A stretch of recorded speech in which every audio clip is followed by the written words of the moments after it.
Fly me to the moon. Estás escuchando El Viajero Accidental con Luz Picos y José Luis Conde del viajeroaccidental.com en radioviajera.com. Jupiter and Mars. In other words. Hola amigos del Viajero Accidental en Radio Viajera. En esta nueva temporada comenzamos yéndonos a la tierruca. Nos vamos a Cantabria, ¿verdad, Luz? Verdad, en concreto a Torrelavega, donde Raquel Calvo y José Luis Conde, del equipo del Viajero Accidental, realizan una entrevista a Marcos Pereda sobre un torrelaveguense, el ciclista Vicente Trueba, La Pulga. Y de paso charlan sobre Cantabria, ciclismo y más cosas. Así que nos vamos ya a la librería de libros en Torrelavega.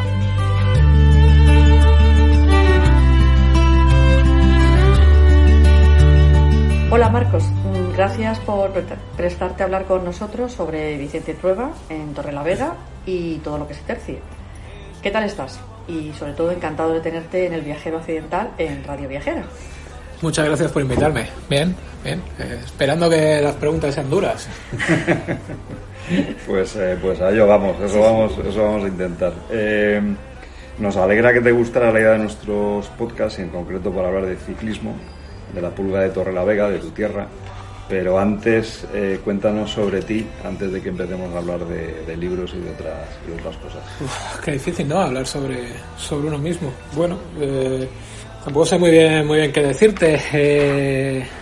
Que escribo, supongo que sea lo que más le puede interesar a los oyentes, ¿no? No, nunca se sabe. También doy clases y tal, pero eso es una cosa un poquitín más árida. Escribo aquí y allá de cosas que me interesan, que me aguijonean la curiosidad. Intento escribir sin ningún tipo de complejo propio. Quiero decir, si me interesa la bicicleta o las bicicletas, pues te puedo escribir algo sobre bicicleta o bicicletas, y si me interesan los bosques o las vaquitas, pues escribo algo sobre bosques y vaquitas. Entonces no sé si igual peco de ser un escritor poco intelectual, pero es lo que me sale. Escribo intentando siempre divertirme yo, porque si no me divierto yo no voy a divertir a quien me lea. Y yo creo que divertir es lo primero que tenemos que hacer. Yo creo que ya llega el momento de irnos acercando a tu libro, Una pulga en la montaña, la novela de Vicente Trueba. Uh-huh. Y aquí va nuestra primera pregunta realmente, porque más que una biografía es una novela, ¿no? Uh-huh. Sí, es una novela, sin más. Y es una novela además por varias razones. La principal es de perogrullo. Es que hay una biografía sobre Vicente Trueba que ya está escrita, y además la escribió un amigo mío y la escribió muy bien, que es Ángel Neila Majada, y escribió un tocho de 500 y pico páginas sobre Vicente Trueba, que el tío se recorrió todas las hemerotecas de Cantabria día por día durante los 30 años de la vida principal de Vicente Trueba. Y en esa biografía te dice pues cómo quedó en la carrera del pavo del 31 de diciembre del 29. La biografía no agota el personaje, igual que no agota el personaje. Vamos a ponernos estupendos, igual que no agota el personaje de Napoleón un ensayo, sino que puedes escribir una novela histórica, sí. Que en el fondo lo que es esto. Entonces dije, oye, joder, pues coger el personaje de Trueba, que es un personaje muy potente y que tiene unas peripecias muy muy interesantes, y además, oye, vamos a aprovechar y vamos a ponerlo en su contexto histórico y tal, y vamos a hacer lo que yo creo que puede ser definido como una novela histórica. La juventud en bicicleta, uh-huh. Y básicamente lo que haces es pues hacer la semblanza del personaje, claro, ¿no? De él. Entonces háblanos un poco los rasgos de Trueba, de cómo era el personaje, ¿no? Que en general para los aficionados al ciclismo puede ser conocido, pero no es muy conocido, yo creo, Vicente Trueba en general. No, y es una pena, porque además es un personaje, fíjate, ni siquiera es muy conocido aquí en Cantabria, más allá de los 3 o 4 tópicos, de los 3 o 4 clichés. Y a mí me interesaba además mucho porque puede ser tomado casi, yo que soy de Torrelavega, que nací aquí, le puedes tomar casi como un símbolo de otras cosas que ocurrían aquí, porque es casi un personaje prototípico. Es el hijo de una familia que emigró, que bajó de las montañas del Pas a principios del siglo XX y que llegó a una ciudad que estaba recién reconocida como ciudad, porque el título de ciudad es de 1895, me parece una cosa así, y que estaba creciendo. Que le acaban de abrir la fábrica de Solvay, que le iban a abrir la fábrica de Isnece. Es un sitio en expansión. Entonces es un símbolo, es un ejemplo, es una metáfora perfecta de todas las familias, el famoso despoblamiento rural, que está tan de moda hoy en día hablar de él. Muchas veces se nos olvida que es un despoblamiento del agro, por así decir, aunque es una palabra que no me gusta nada, para poblar las ciudades. Torrelavega pasa de tener a principios del siglo XX, pues tendrá 15.000, 18.000 habitantes. A final del siglo XX tiene 60.000. Esos 40.000 no han venido afuera. Es gente que se ha ido a la Vega de Paz, que se ha ido no sé dónde, que se ha ido a Valderredible. Entonces la familia Trueba es uno de estos ejemplos, y ellos se dedican a estar aquí. Ellos tienen sus vacas, tienen un pequeño taller. Y me sirve perfectamente, me sirve también para otras cosas, para hacer guiños a la gente que vive aquí, que puede conocer la geografía, porque ellos viven en lo que hoy en día es un barrio de Torrelavega, que no me escuchen los de Sierra Pando porque me matan, pero bueno, es un barrio de Torrelavega porque es un continuo urbano, ¿no? Ahora es un barrio. Pero claro, hace 100 años aquello era un pueblín. Y no tenía otra cosa, y ellos vivían en un ámbito totalmente rural, bajando de otro ámbito totalmente rural, de un ámbito muy particular en lo etnográfico, como es el ámbito pasiego, y llegan a Torrelavega, una ciudad en cambio y tal. Y a mí todo eso me interesaba, porque me permitía hablar de muchas cosas, porque te permite hablar de la ciudad, de una ciudad pequeñita, pero te permite hablar del salto industrial, te permite hablar de las vacas, de la ganadería, te permite hablar de muchas cosas. Entonces, y él por eso lo tomé. Él es un personaje, en lo personal, es un personaje interesante, ¿no? Porque tiene contrastes, ¿no? Sí, es como una persona cálida, simpática, pero al mismo tiempo como retraída. O sea, es un personaje interesante de contar, ¿no? Es un paradigma casi del pasiego clásico. Del pasiego clásico, y que Pereda es un apellido pasiego, o sea, no lo digo con ningún retintín negativo. Son personas muy reservadas, en general el pasiego y por extensión todos los cántabros son personas muy orgullosas, personas a las que es muy difícil en un primer momento acceder, pero después el cliché de vale más un apretón de manos que cualquier cosa firmada, pero ojo, es muy difícil acceder a ellos, son desconfiados, mira. Entonces Trueba tenía ese punto, y Trueba, por ejemplo, era un hombre muy tranquilo, pero que no se callaba cuando él consideraba que algo que algo era injusto. No era un defensor de las causas perdidas, pero si consideraba que estaba delante de una injusticia que le afectase o que no le afectase, él no se iba a callar. Y aparte de hablar del personaje, otro de los capítulos que extraemos que nos gusta mucho es en Subido sobre hombros de gigantes. Ahí hablas de personajes muy interesantes, no ya de Trueba, sino de López Dóriga, la familia y el personaje, y específicamente quien está más relacionado con la carrera de Vicente Trueba.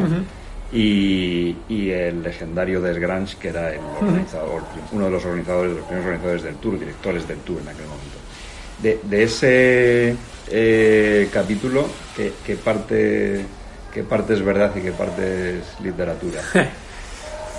Pues es verdad toda la parte histórica, y es literatura toda la parte que no es histórica, toda la parte narrativa. Quiero decir, en general en toda la novela, con dos pequeñas excepciones, que son la parte de la guerra civil, donde he dejado volar más la imaginación por una cuestión casi, si quieres, de pudor, también por una cuestión de intentar sorprender. Oiga, vamos a hablar de la guerra civil, usted está esperando algo muy truculento, le voy a meter casi un cuento de hadas, si quiere, y además se ve perfectamente que es inventado. Y el epílogo, que sí es completamente inventado. Todo lo demás, la parte histórica es fiel hasta, en algunos casos, hasta extremos obsesivos. Extremos obsesivos es echarte 3, 4 o 5 días buscando cuánto costaba un café con leche en un bar determinado de Torrelavega que yo sabía que existía en ese momento, y acabar hablando con el dueño con el padre del dueño actual, que su abuelo estuvo allí de camarero y tenía una carta, etcétera, etcétera. Todo eso es cierto. Todo lo de Clemente López Dóriga es cierto. Todas las referencias sobre la saga, y evidentemente todo lo de Grans, que es una figura bastante más conocida. Hay un capítulo, El pionero de la montaña, que está narrado por un periodista. Sí. Y tenemos una pregunta. ¿El periodista eres tú o te hubiera gustado ser ese periodista? No, que va, eres mucho más golfo. A mí quería que cada capítulo tuviera un punto de vista muy marcado, muy diferente. Y de hecho, una de las cosas con las que juego yo mucho, vosotros seguramente que os habéis dado cuenta, lo habéis leído con mucha atención, veo. Todos los capítulos están narrados en primera persona, cada uno con un narrador diferente, todos los narradores son inventados. Y hay veces que los narradores se llevan la contraria entre ellos. De un capítulo a otro hay uno, decir, pues por ejemplo de López Dóriga hay un narrador dice que fue a París, y el otro dice que había oído pero que no se lo cree, que eso es una chorrada y tal. Entonces yo quería marcar un periodista, pues eso, con un genotipo muy marcado, igual que lo que decíamos antes, un genotipo pasiego muy marcado, pero en plan francés. Dice, oye, un periodista muy marcado en Francia en el año 1930, ¿qué va a hacer? Pues es un vividor, le gusta mucho Montmartre y todas estas cosas. Y luego quería además que tuviera una pequeña caída del caballo, como decir, joder, yo estoy obligado aquí a ver a estos tíos con las piernas al aire, yo quiero vivir y quiero ser escritor y novelista y tal, y que quede un poquito enamorado de Trueba. Entonces me gustaba eso. De hecho, estoy tirando memoria, no sé si es en ese capítulo o en otro. Sí que salgo yo con una especie de trasunto. Lo que pasa es que es un periodista del cual si es en ese capítulo, que creo que sí, del cual el narrador de este capítulo habla muy mal, ¿no? Como diciendo que es una cosa también que yo en todas las cosas que escribo yo, más o menos, ya sean ficciones o lindando con la ficción, siempre intento meterme de secundario y siempre hablando mal de mí. Es ya un medio chiste para los amiguetes. Es un cameo. En un final introduces la guerra civil. Sí. Y hasta cierto punto nos ha parecido el más literario, o digamos como una biografía libre de todos los capítulos. ¿Cómo se te ocurrió este último, la guerra civil, y meterlo aquí con...? Pues es que, o sea, la guerra civil... es imposible no hablar de la guerra civil. No puedes dejar porque además... fíjate, la biografía, lo que yo hago con la novela de Trueba, acaba en un momento determinado, su vida sigue después y tal, pero acaba en un momento determinado que es un poco después de la guerra civil. No puedes no hablar de la guerra civil. Entonces lo puedes enfocar desde dos puntos de vista, ¿no? Y yo dije, voy a cogerlo, que sea todo muy fidedigno en lo histórico, hasta el último nombre y apellido del último muerto del ataque a la orilla del 6 de marzo de 1937 es cierto. El ataque a la orilla es, en concreto, las horas, los movimientos, todo eso es totalmente fidedigno. El paisano que va con un megáfono por Polientes es el tío que va con un megáfono por Polientes. Me limito a hacer esto, te pinto la guerra civil con tonos grises, que desde un punto de vista trágico, te la pinto desde un punto de vista realista, y me cargo el tono del resto del libro, o te doy una vuelta de tuerca. Y yo opté por la vuelta de tuerca. A esto hay que añadir otra cosa. Yo no te voy a decir que soy amigo, pero yo tengo una cierta relación con la familia Trueba. Yo lo último que quiero hacer también es meterme en historias de estas, porque además a ellos no les gustan nada. Yo hablé con ellos para sacar algo de información adicional y tal, sobre todo pues tonterías. ¿Cómo hablaba tu tío? ¿Cómo sonaba? Él hablando. ¿Cómo movía las manos? Que es lo que no nos cuentan las noticias. ¿Cómo movía? ¿Cómo se sentaba? ¿Cruzaba las piernas? O todas esas cosas. Entonces, con respecto a la guerra civil, a ellos les costaba mucho porque porque hay una generación que le cuesta mucho hablar, le fuera como le fuese, que le fue mal a todo el mundo, pero bueno, aunque seas del 1% que le fue bien, y entonces pensé, digo, joder, pues yo creo que se puede hacer aquí, pues eso, casi una historia de, si quieres, de realismo mágico, que además es que se nota perfectamente que es, dice, joder, aquí el tío está siguiendo historias, pero aquí se le ha ido. Entonces yo pensé que era mejor hacer una recreación lo más fantástica posible, sin meter hadas ni ángeles ni nada por el estilo, pero lo más fantástica posible para que se notara. Dice, mira, hasta aquí puedes tirar de esto, puedes tomarlo como un libro de historia. Aquí ya es otro rollo. Y además porque me parecía que podía tener un cierto punto, la zona donde transcurre Valderrieble, yo lo conozco mucho, es una zona muy literaria, tiene muy atractiva, ¿no? Sí, muy la misteriosa. Estampa, exactamente, la estampa es muy particular, con las cosas rupestres y tal, es una zona muy particular, y yo pensé que podía quedar chulo.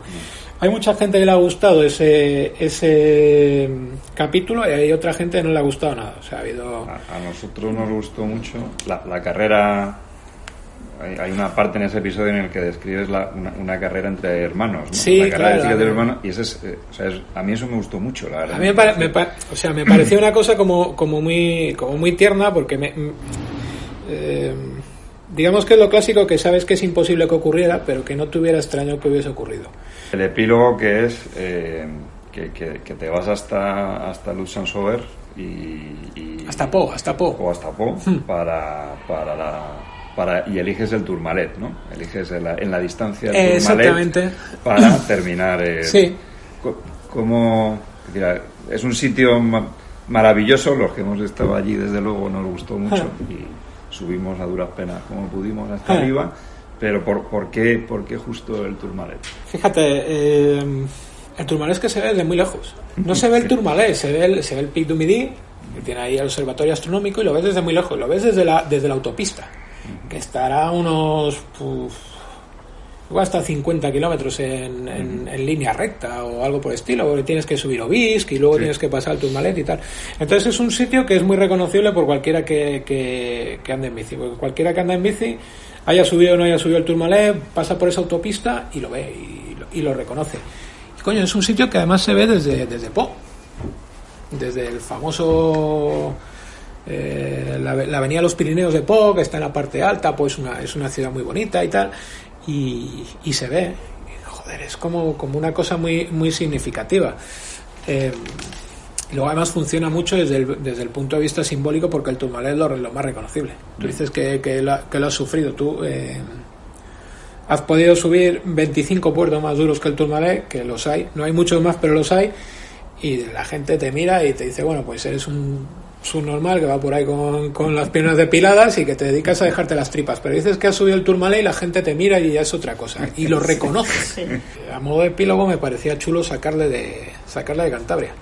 Al final yo me tiro medio libro hablando de Cantabria, que es una de las cosas que yo buscaba, y también es una de las cosas que ha habido gente que no le ha gustado mucho. Joder, te ha quedado algo muy local y tal. Bueno, te puede gustar o no, yo es lo que buscaba. Y entonces me parecía chulo sacarle lejos. Vamos a ponerle en un sitio que puede existir o no existir. Luego también hay gente que me dice, joder, en el sitio donde está tomando el café he estado yo. Digo, bueno, por ahí cerca igual sí, porque me lo he inventado por completo. Exactamente. Pero, claro, pero me parecía chulo, ¿no? Como sacarlo por completo, de todos los sentidos. Vamos a meter mucho más diálogo, que sea mucho más directo, mucho más dinámico. Me gusta mucho cómo queda el epílogo, el tono que te deja, ¿no? El tono ese de una nostalgia bien entendida, pues eso, algo muy dinámico, muy rápido. A mí me gusta cómo queda. En Torrelavega no hemos hablado mucho, habíamos empezado una línea de conversación sobre el banco de Torrelavega, que es una cosa que nos parecía muy interesante. Sí, fue una jugada muy poco astuta esa, el banco de Torrelavega. Exacto, suena que no fue muy astuta, ¿no? Bueno, esa la podemos dejar para otros episodios. Pues nada, oye, ha sido un placer. Y esperamos que el primero de varios. O sea, muchas gracias por tu tiempo y por tu libro. Gracias a vosotros.